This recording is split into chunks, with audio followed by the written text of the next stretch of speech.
የአይበገሬዎቹ ደጃዝማች ተሰማ እርገጤ ክፍለ ጦር ውስን ሻለቆችና የእዙ ተወርዋሪ ንስር ሻለቃ በጋራ በይፋትና ጥሙጋ አውራጃ አርማንያ ቀበሌ የተጠና ኦፕሬሽን አድርገዋል።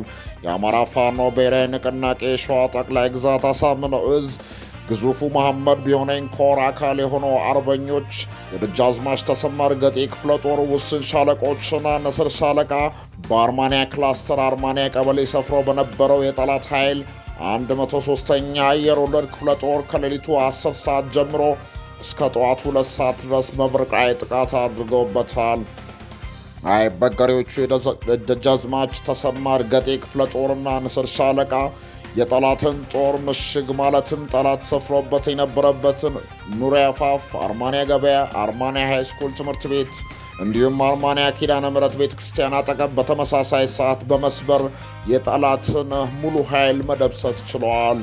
ይህ አውደ ውጊያ በጀግኖቹ ታላቅ ርብርብ የጠላትን ኃይል ታላቅ ድንጋጤና ፍርሃት ፈጥሮበታል። በሁለተኛ ግንባር በዚሁ አርማንያ ክላስተር ማፉድ ቀበሌ መሽጎ የነበረው የጠላት ኃይል የአጼ አምደ ጽዮን ኮር አካል የሆነው ጀግናው ራምቦ ክፍለ ጦር ውስን ሻለቆች በማፉድ ውሃ ታንከር፣ ማፉድ ገበያና ማፉድ ሚካኤል ቤተክርስቲያን አካባቢ ታላቅ ተጋድሎ አድርገዋል። በመሆኑም የአናብስቶቹ ክንድ እንደ ሰዓት የገረፈው የጠላት ኃይል ሙትና ቁስለኛውን ሰብስቦ ለመሄድ በመቸገሩ ከደብረ ሲናና ጣርማ በር ከተማ ያለ የሌለ ኃይሉን ሰብስቦ ቢያመጣም አናብስቶቹ የጠላትን አጸፋ ምላሽ ከምንም ሳይቆጥሩት እቅዳቸውን በሚገባ አሳክተዋል። በአጠቃላይ በነበረው አውደ ውጊያ ጠላት 2 አይሱዙ ሙሉ ሙትና ቁስለኛ ሰብስቦ ሾላ ሜዳና አርማንያ ሆስፒታል መግባቱ ሲሰማ በጠላት የሰው ኃይልና ንብረት ላይ ኪሳራ፣ በወገን ጦር ድልና የበላይነት መጠናቀቁ ታውቋል። መረጃው የአማራ ፋኖ ብሔራዊ ንቅናቄ ሸዋ ጠቅላይ ግዛት አሳምነው እዝ ነው። በጥቁር አንበሳ ክፍለ ጦር አናብስት ያገዛዙ ዙ 23 ከጥቅም ውጭ ሆነ። የአማራ ፋኖ ብሔራዊ ንቅናቄ ሰሜን አማራ ቀጠና በላይ ዘለቀ እዝ ዳግማዊ ቴዎድሮስ 5ኛ ኮር አንዱ አካል የጥቁር አንበሳ ክፍለ ጦር 3ኛ ሬጅመንት ድንዛዝ ከተባለ ቦታ ያገዛዙ ሰራዊት ከቀኑ 8 ሰዓት ጀምሮ እስካሁኗ ሰዓት በነበልባል ክንዳቸው ሲያራግፉ ውለዋል። በዚያ አውደ ውጊያ አራዊት ሰራዊት ዙ 23ን ጨምሮ ከባባድ መሳሪያዎችን መጠቀም የቻለ ቢሆንም በአርበኛ ልባርግ ሙላትና በክፍለ ጦር አመራሮች ተመርቶ ጥቋቁር አናብስቶቹ በስናይፐር በብሬንና በዲሽቃ አረራቸው ሲቆሉ ውለዋል። በዚያ አውደ ውጊያ የጠላት መጠቀሚያ የሆነው ዙ 23 ከጥቅም ውጭ የሆነ ሲሆን ከ15 በላይ ግሳንግሱ አራዊት ሰራዊት ሲደመሰስ ብዛት ያለው ደግሞ ከባድና ቀላል ቁስለኛውን ሸክፎ ወደ ወጣበት ዋሻው ተመልሶ ተቀርቅሯል ሲል የአማራ ፋኖ ብሔራዊ ንቅናቄ ሰሜን አማራ ቀጠና በላይ ዘለቀ እዝ መረጃውን አድርሶናል።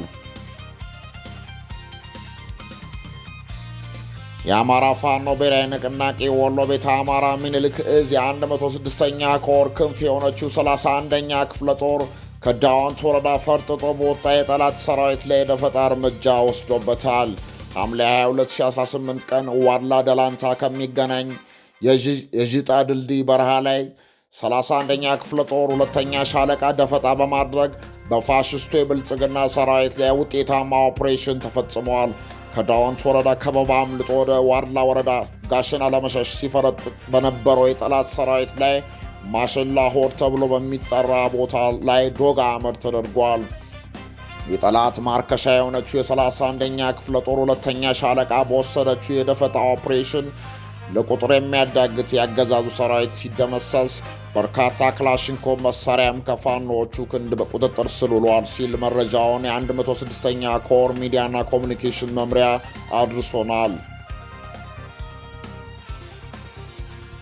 የጀብደኛው ምኒልክ ዕዝ 105ኛ ኮር ለሚ፣ ሮቢቴና ደማስቆ ከተሞችን ተቆጣጠረ። የምኒልክ ዕዝ 105ኛ ኮር 45ኛ ክፍለ ጦር ለሚ፣ ሮቢቴና ደማስቆ ከተሞችን ተቆጣጥረዋል። የ45ኛ ክፍለ ጦር አካል የሆነችው የደምሰው ጎሹ ሻለቃ ዛሬ ሐምሌ 20 ቀን 2018 ዓ.ም የመንግስት ሰራዊት መሽጎበት በነበረበት ቦታ ላይ ድንገተኛ መብረቃዊ ጥቃት በመሰንዘር ነው ከተሞቹን ሊቆጣጠሩ የቻሉት። በዚህም በደረሰበት ከባድ ምት ምክንያት የመንግስት ኃይል ምሽጉን ለቆ ወደ ወግድ ከተማ ያፈገፈገ ሲሆን የለሚ ቀጠናን ሙሉ በሙሉ በቁጥጥር ስር ያዋሉት የሻለቃው አባላት በርካታ የነፍስ ወከፍ መሳሪያዎችንና ቁሳቁሶችን በቁጥጥር ስር ማዋል ችለዋል ሲል የአማራ ፋኖ ብሔራዊ ንቅናቄ ምኒልክ ዕዝ ሚዲያና ኮሚኒኬሽን መምሪያ መረጃውን አድርሶናል።